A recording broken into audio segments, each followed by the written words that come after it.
My name is Andreas Bitzarakis, Managing Director of Broadband at Select Spectrum. All right, so show of hands, who's familiar with private networks and what a private network is? Oh, we're in really good shape in this room. So maybe we'll just go through really quickly, and I won't spend a ton of time here being you all are very familiar with this. The differences between using unlicensed and licensed spectrum to support your private network. Those are really the only two ways and the only two frequency types, let's say, that you can use to support any kind of wireless network, right? You can go licensed, you can go unlicensed, and they both kind of have their respective characteristics. So starting on the licensed side, I think one of the biggest benefits is you're getting exclusive dedicated use. Once you are leasing or purchase those channels, no one else is using it, it's yours. It's dedicated to whatever application that you're looking to support, which is really important, especially I think in this industry. You tell me if I'm wrong. Mission critical applications. It's important that you have a dedicated frequency that's supporting the variety of applications. And I think another thing that isn't spoken about enough is that you have when you're using exclusive dedicated use spectrum and you have a private network, you're controlling who's getting onto that network. Right, it's not anyone and everyone. Kind of like the, in my neck of the woods, the Xfinity hotspot. And the shared use, points. You're literally seeing everyone that's getting on. You're able to control that, which is really important from a security perspective. Again, going next, security data transmission is protected from external interference, which also is really, really important. Going over to the public network side, or let's just say unlicensed. I think that a lot of the applications can be supported by unlicensed, especially if there's availability, right? Being that you're shared with all of the other users that are utilizing that, it's pretty much open to everyone. But as some of you are probably familiar with, there are some risks, right? In terms of interference, the noise floor continues to rise on the unlicensed side. Again, not to say that it can't support some of the applications, but it's a little less, maybe for lack of better terms, reliable than having licensed spectrum supporting that particular application. Another big thing kind of on the other end of what I mentioned before is open access, right? Using unlicensed, anyone can pretty much get in there, and it lacks some strict controls, or it's hard to restrict certain parties from jumping on there. So some of the benefits, and I'd love to hear from the crowd. Feel free to raise your hand during the presentation in terms if you think that we're missing anything. But I think one thing that I already hit on: ultra high reliability. It's yours. It's dedicated to your application. You can count on it. Large device density with high throughput, ultra low latency, which is really important for specific applications, right? Maybe more other applications more important than others. We talked about dedicated channels for applications, high security, which I think is really, really important and increasingly important. Another big thing is the ownership and control of the data. I would imagine, and tell me if you feel otherwise, especially in oil and gas, it's really important to own and control your data. And from my perspective, it's been really hard to control and own your data when you're using some kind of carrier grade solution and working through the carriers. So that's an additional advantage there. And now that we bring up the telcos and the carriers, using private networks is a really good way to drive down those telco expenses.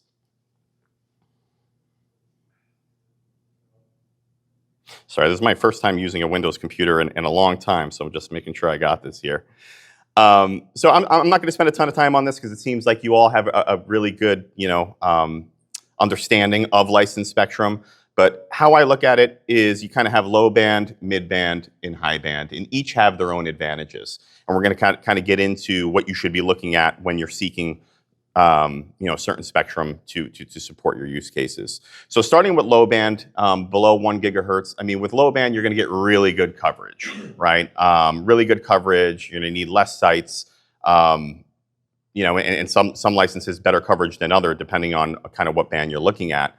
But less capacity, right? So if you're looking to drive, support applications that you are really data intensive, some of the sub 1 gigahertz stuff really isn't going to do it for you.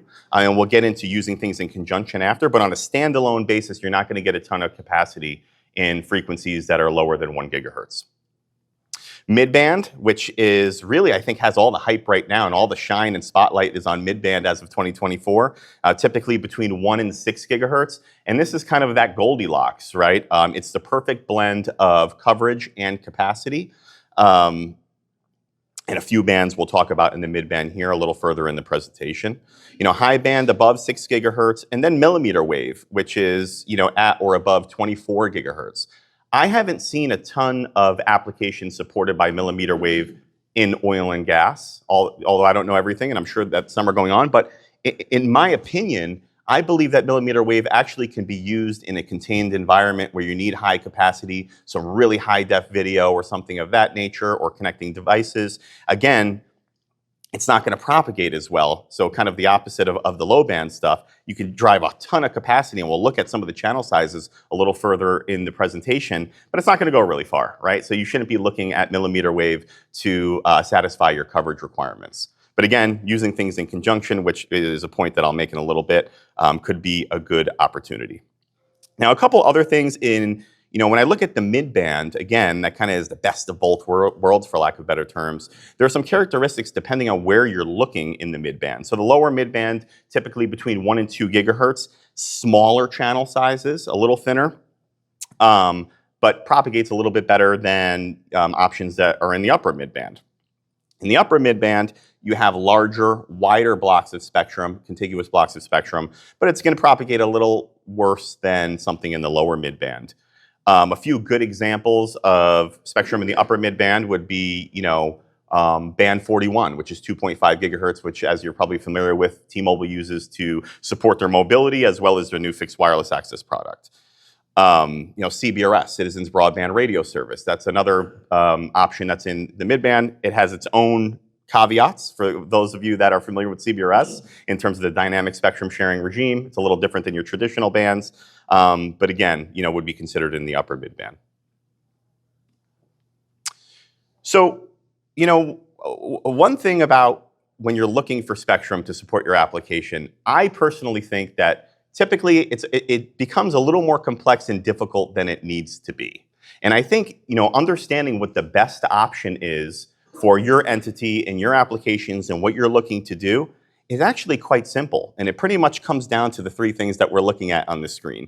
So where I would start personally is, what's your coverage area requirement? Where are you looking for the spectrum? Because different options are going to be available in different areas. And typically, we're going to get into a few options that are, but typically, you depending on where you're at in the country, the same option may not be available. So it really doesn't make sense looking into something like, yeah, this is great, but if it's not available, then you just wasted a ton of time, being that you're never going to be able to obtain it in your footprint. So that's where we start. What's the coverage area requirement? That's going to inform the options that may be available, and then you can kind of dig in deeper and compare those options from there. 2 would be the supported applications. And to me, understanding the applications you want to support is going to inform how much capacity you need within that coverage area. So rather than saying, hey, I need 10 megahertz, I need 20 megahertz, I'm not sure that that's the way to start unless you kind of did all that diligence on the back end. It's, what am I trying to do? What applications am I trying to support in certain areas? Like I said, there could be a little bit of a hybrid that could be created here. But I think that will very much inform the capacity as well as what band, as Bob told me many years ago, each band has their own little particular caveat. So it may inform exactly, what band may be the best suited for what you're trying to do. And then last, I think, what's the budget for your spectrum, right? The different spectrum has different price tags, right? Something like, I don't know, something that was over $1 megahertz pop, say, in one of the FCC auctions. I'm thinking of C-band right now. Might be a great option for what you're trying to do, but if it's out of your budget and you can't justify that at your organization, then really that's really not what you're looking at, right? So we have to take those 3 things into consideration. And I think once you do that, you'll have a really good understanding of what option or options are the best for what you're looking to do.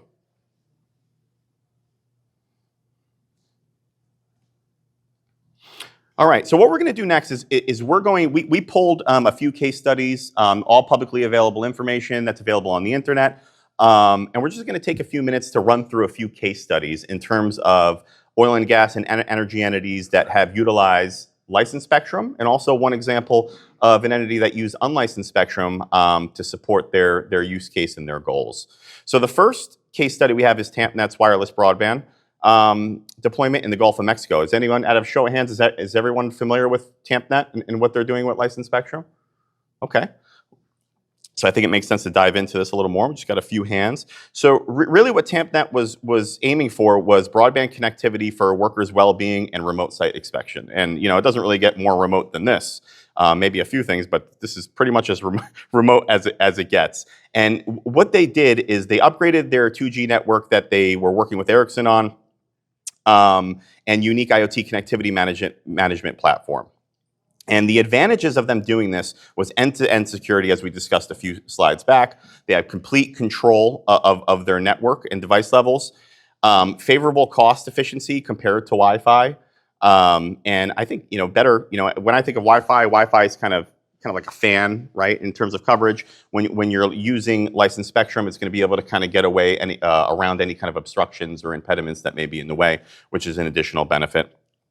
And to support some really critical use cases to TampNet, which are voice, mission critical, push to talk, autonomous machines, remote control, predictive maintenance, and a few other applications. And the other important thing is that with Ericsson, considering that there's some harsh conditions in this remote environment, they were able to get gear that was really, really ruggedized and was able to withstand some of the the general environment in terms of where this was deployed. Going a little further into the benefits and the value, 75% reduction in hazardous inspections, enhancing safety, millions in savings from automated processes and monitoring, and up to 40% lower operating costs. I mean, that's significant. 40% less in operating costs, really significant, at least to me. And up to 1,500% increase in offshore data traffic.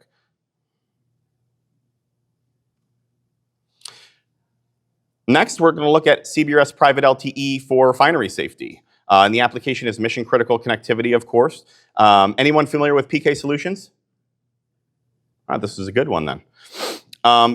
PK Solutions essentially provides safety-focused IoT devices and wearables for tracking biometric and gas-related data, as well as real-time video footage. The technology requires high-performance wireless connectivity to ensure safety and efficiency at all of the gas and refinery sites, which I'm sure everyone can identify with that's familiar with this industry. What they did is they deployed a private LTE system using Nokia and Cradlepoint, which is actually interesting. I think is that Cradlepoint it lives under Ericsson these days, to address some of their connectivity challenges inside their footprint. And some of the advantages this provided is it allowed them to deploy temporary towers at job sites that were, temporary is the best word, and they were able to control bandwidth allocation, manage user access, and leverage carrier-grade technology without having to source their services directly from the carriers, which results in some of the advantages we spoke about on one of the first two slides in terms of driving down their telco expense, being able to control their data, being able to increase the efficiency of their operations by leveraging that data. Utilizing CBRS spectrum for high performance security and connectivity across large refinery areas. So pretty much kind of contained. I see this as, again, not for the entirety of the deployment, but I can see pockets where high capacity may be required, where millimeter wave may be something worth looking at, again, depending on their specific needs. Generally, I think the big thing here, again, reduce their operating costs. We don't have anything like 1,500% to point to, but reduce operating costs. Obviously, they were able to justify, deploying this network. All right, this one I'm going to be surprised if every hand doesn't go up. I mean, who's familiar with Philips and what they did as it relates to private LTE? All right. So main application or primary application, safety for business critical operations. They were looking for reliable connectivity to support productivity in hazardous industrial environments. Private LTE is what they deployed using CBRS spectrum, which we'll talk a little bit more about in a subsequent slide. And there was a lot of PR about this, about Nokia and their relationship with Kyndryl in terms of how they implemented this deployment. What did they see in terms of advantages? Faster speeds, lower latency, which was critical to them. These networks were ready to support 5G as more industrial devices and use cases to leverage the standard. So I think, What that means is they're starting with LTE because of the device ecosystem, and we'll talk a little bit about that during the 3GPP slide. But there is a roadmap and a path to 5G, which I think is very important to a lot of industries and a lot of organizations. Being able to leverage and being able to upgrade their equipment when that device ecosystem is able to mature a little bit more.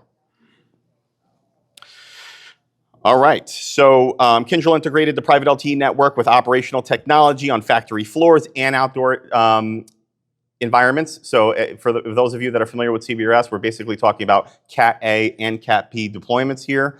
And they were able to connect over 3,000 devices to mission critical applications, which again is very significant. Overall benefits and value, enhanced safety, real-time monitoring and management of industrial equipment, which again increases the efficiency of the overall operation, as well as enhanced automation, mobility, and asset tracking.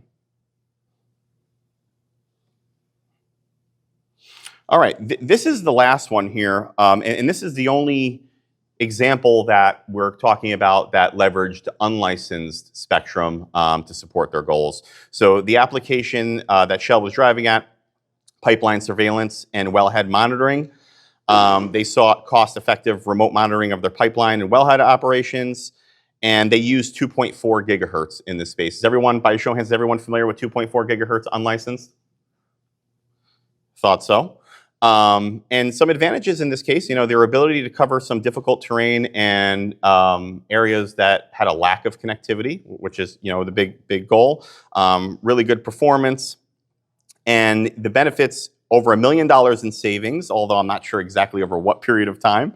Elimination of manual data collection, which is really important. And a lot of the industries, I'm thinking utilities jumps into my head first in terms of, not having to go out there and manually collect the data as they once did in the past. Enhanced efficiency, of course, and improved safety, which is critical in these sorts of environments.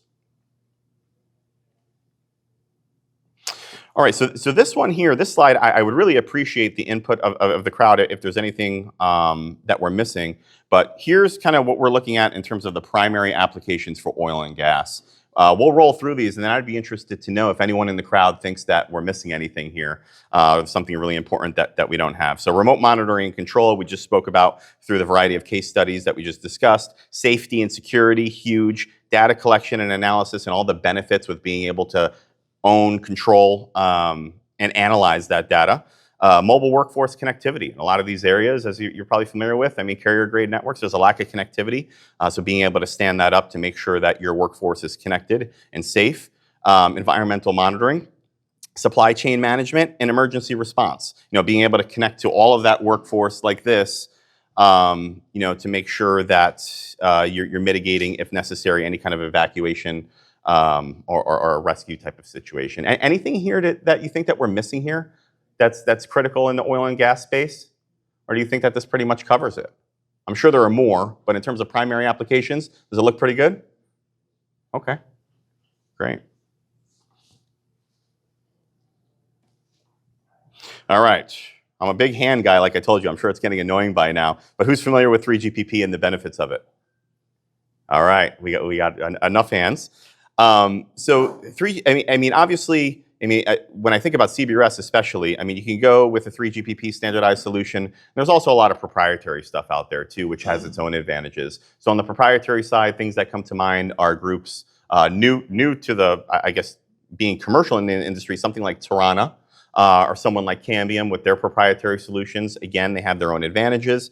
And then you have 3GPP standardized solutions that are offered by folks like Nokia, Ericsson, and several other manufacturers. And I think the big benefit of working with a standardized architecture is that the ecosystem, right? You have such a large ecosystem to pull from, especially with not run-of-the-mill applications. I think working with 3GPP frequencies are going to provide you,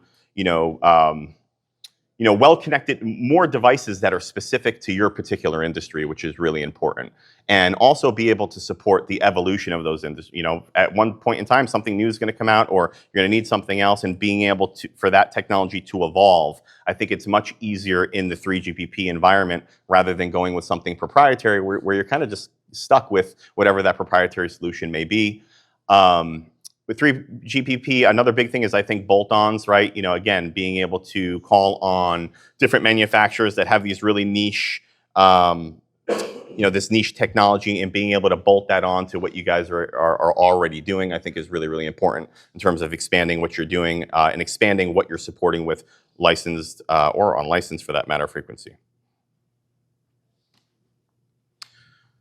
So what we're going to talk about next, we pulled a few examples in terms of suitable frequency for private LTE or 5G, for that matter, deployment. So we're going to look at a few options in the low band, sub 1 gigahertz, as we discussed. We're going to talk about a few options in the mid band, 1 to 6 gigahertz. And we're going to talk really briefly about millimeter wave. I don't want to spend a ton of time on it unless someone wants to, but I just want to give you guys an indication of kind of what the channel sizes are and what kind of capacity throughput you can expect. Again, I think really appropriate for a contained deployment. You're not going to get a ton of coverage, or using in conjunction with a few of these other frequencies, right? One thing that I think about in my head, I don't know if anyone's familiar with it, is T-Mobile's layer cake strategy, right? They have the sub 1 gigahertz, their 600 megahertz band 71 on the bottom of the layer cake, which is their coverage spectrum. That's a 5x5 FDD block, I'm sorry. And then they have their 2.5 gigahertz band 41 as their mid-band, their capacity layer. And then in their urban environments that are really population dense, they're utilizing some of their millimeter wave. And I think that industries other than the carriers can kind of implement the same kind of architecture to satisfy all their needs and their goals. One other thing that I think about is, sometimes folks are looking for one spectrum band to solve all their problems. I mean, if any of us can call on one thing to solve all our problems, that would be a great thing, but that's not really how it works. I mean, when you go out and look to fix something, I look at spectrum bands like tools, different tools. And when you're going out to fix something, you're typically not just going out there with one tool. You got your bag or whatever you're using, you got a screwdriver, you got a hammer, but you're not going to use a Phillips to bang in a nail, right? And you're not going to use a hammer to screw in a Phillips. So dependent on the application, it may require a specific band, and that may not be the same across the board because all your applications aren't the same either. All right, so starting with band 71, 600 megahertz frequency range from 617 to 698. Basically what the FCC did, and I won't go too far into the weeds, but they basically commercialized this and repacked it. They had a TV white space incentive auction where folks it was incentive auction, they put their licenses in there, kind of got repacked, and it came out exactly what you're looking at. 7 10 megahertz blocks across the country. This was a high grossing auction. I believe the average megahertz per pop rate in this auction was about 94 cents megahertz pop. Big winners here, T-Mobile, Dish, and you had a variety of other buyers that were in that market. This, decent capacity for sub 1 gigahertz. You can get really coverage. You got a 5x5 block. Someone like Dish and T-Mobile, they have multiple, right? So they may be having, they might have 20 by 20 in a specific market, and they both pretty much have it nationwide. But I think that as long as you don't need an incredible amount of capacity, this can be a really good band to look at. This has limited availability, right? Again, being that T-Mobile and Dish are really the big players, this is not something that's going to be available on a nationwide ubiquitous basis. This is going to have limited availability depending on where you're looking at. Let's call it maybe regional coverage, if that makes any sense. And the licenses were issued on a PEA basis. For those of you that aren't familiar with PEAs, I believe there's about 433 PEAs that make up the country. All right, the upper 700 megahertz A block. So this is also FDD spectrum, really good coverage spectrum, getting 25-mile range typically or more, depending on the topology that you're operating in.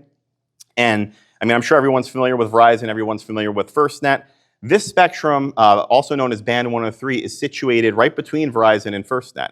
And the frequency range is 757 to 758, as you see pictured, and 787 to 788. So if you're looking for some really high capacity support, this is probably not going to do it with 2 megahertz. But if you're looking for some really good ideal range and connecting a variety of low capacity intensive sensors, this is a really, really good option. Again, using the right tool for the right application.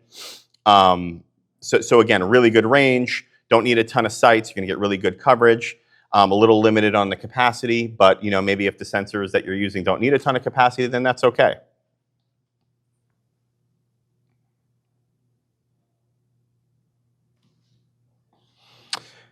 talking about some additional data points from 700 megahertz band 103.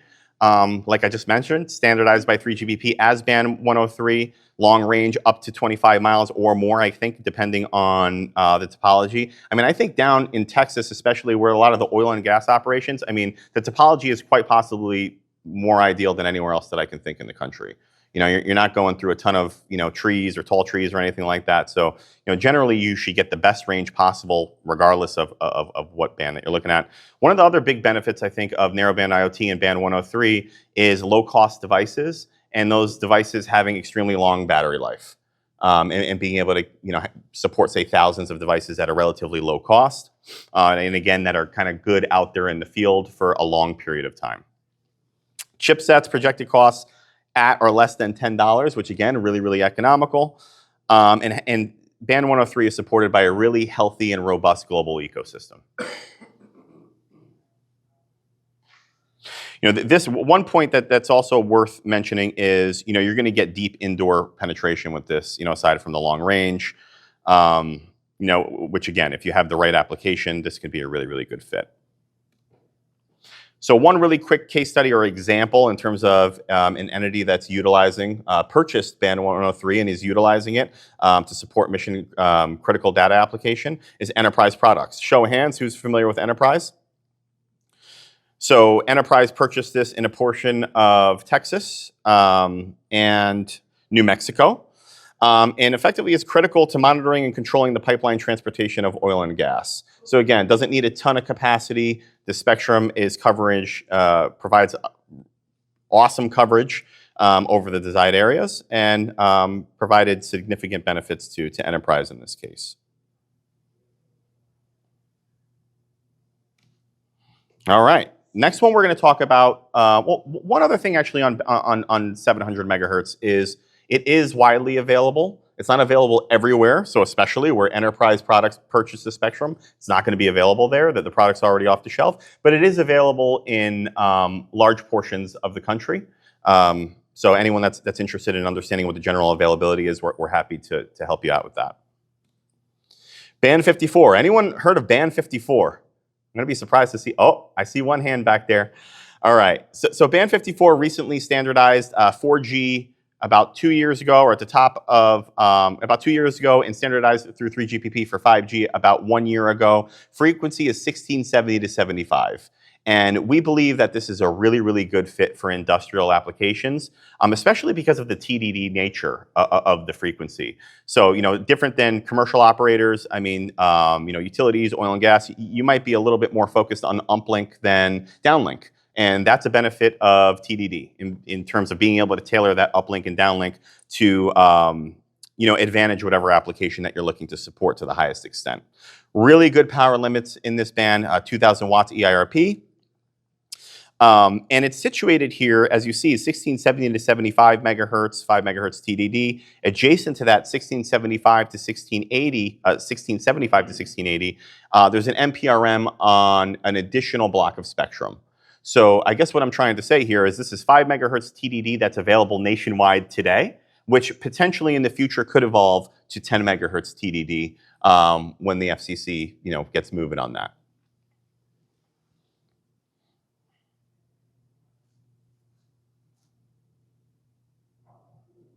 And another point I'll make on Band 54 is this is immediately available nationwide. There's no clearing required, anything like that. It's ready to go. And again, standardized with 3GPP with a rapidly developing ecosystem.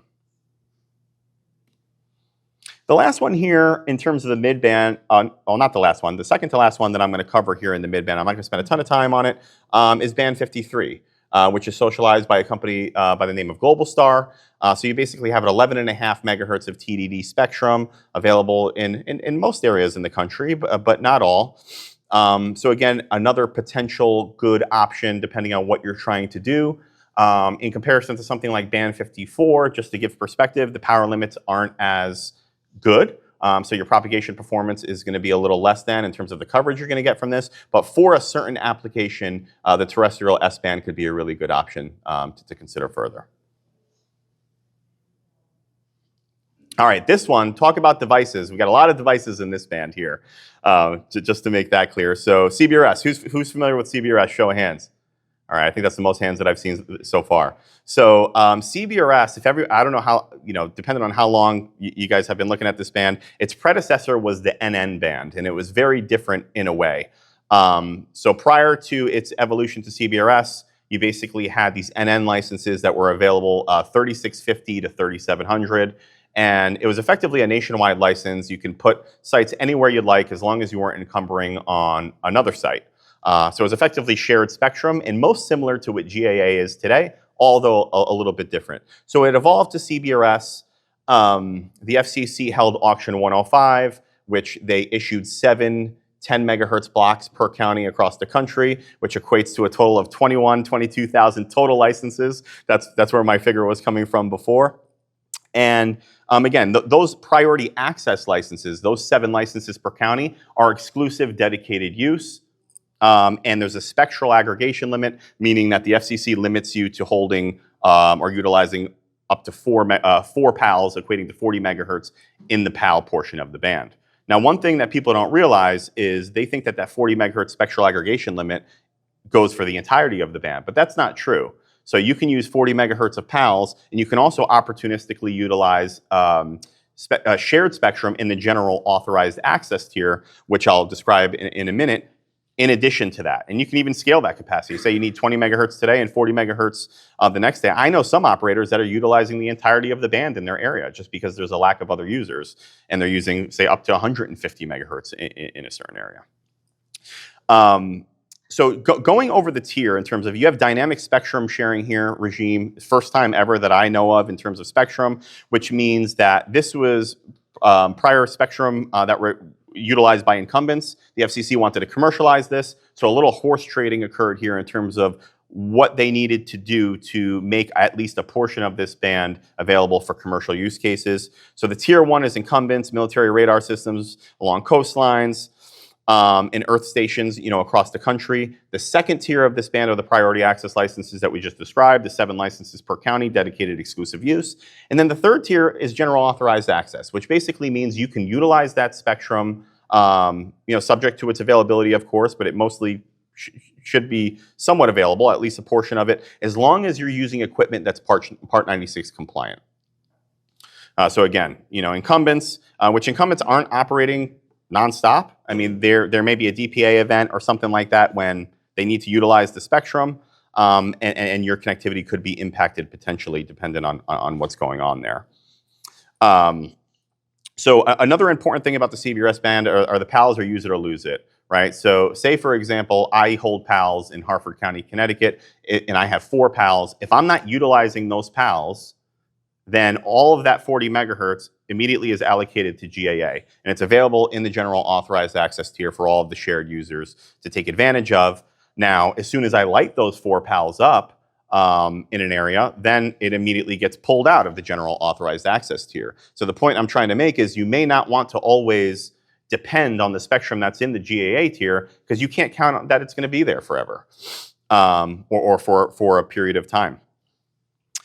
Power limits here, Cat A and Cat B, indoor and outdoor, a bit less than some of the other bands that we're talking about, and that has to do with some of the horse trading that we spoke about. The FCC did with some of the incumbents to utilize, to make sure that there was no interference, but propagates, decent in particular areas, especially in Permian Basin and areas like that. It's going to propagate really well because of the lack of obstructions. But is not going to have superior propagation, maybe is the best way that I'd put it.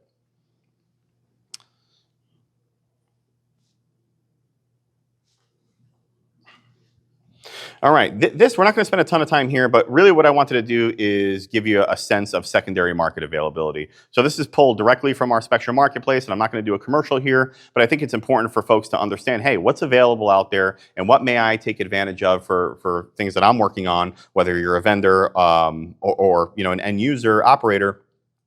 We basically have nationwide supply on the secondary market, varying capacity depending on where you're looking.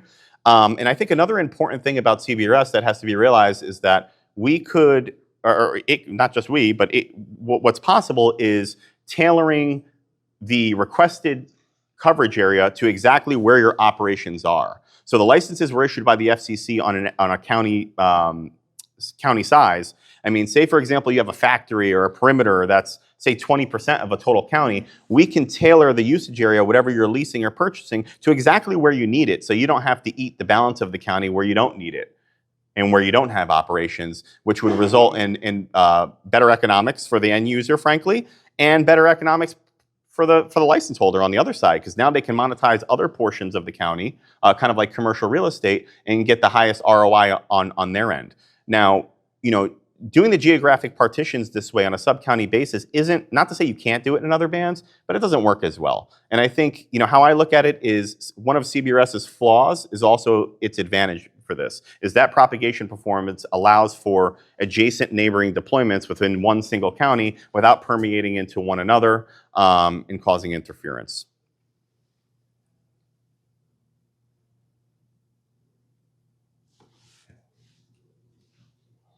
All right, we're not going to spend a ton of time here, but like I said, we're going to cover it really quick in terms of looking at some millimeter wave frequencies. There is one option I want to mention in here too that there's some fair availability, especially in the Texas area, that is not a part of the upper microwave flexible use service, also known as UMFS, which is 31 gigahertz LMDS. So it's not standardized, but there is some fair availability down here, and it has similar capacity characteristics to some of the bands we're going to roll through here. So 24, 28, 37, 39 were auctioned by the FCC, I want to say 2 or 3 years ago. And similar to the 600 megahertz auction, you had incumbent users that held, does anyone remember the RSA blocks, a millimeter wave, years ago? So basically they issued this stuff in the 80s and 90s. No one really put it to great use. The FCC provided an opportunity to trade those blocks in for either credit or monies, or to put toward other licenses, 24, 28, 37, 39. And they basically auction them as a package, if you will, the respective bands. So you have 24 gigahertz, which total band capacity is about 100 megahertz per block. So a ton of capacity there. Again, if you have a contained deployment where you don't need a ton of coverage and have some high data intensive applications, can be a really, really good option to look at. 28 gigahertz, a bit up there spectrally, and basically quadruple the amount of capacity per block.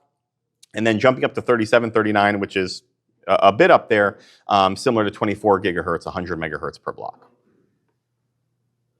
This is obviously all standardized other than the LMDS, which stands for Local Multipoint Distribution Service that I mentioned. And I think the ecosystem here, taking into consideration one of the comments, I think it's still developing. And I think it's really going to be driven by the big guys. So, for example, in the millimeter wave space, mostly, like 28 gigahertz as an example, I think someone like Verizon is really going to pave the way and make that investment in the band that should result in a better and more robust ecosystem. All right, looks like I'm right on time here, leaving about 15 minutes for questions.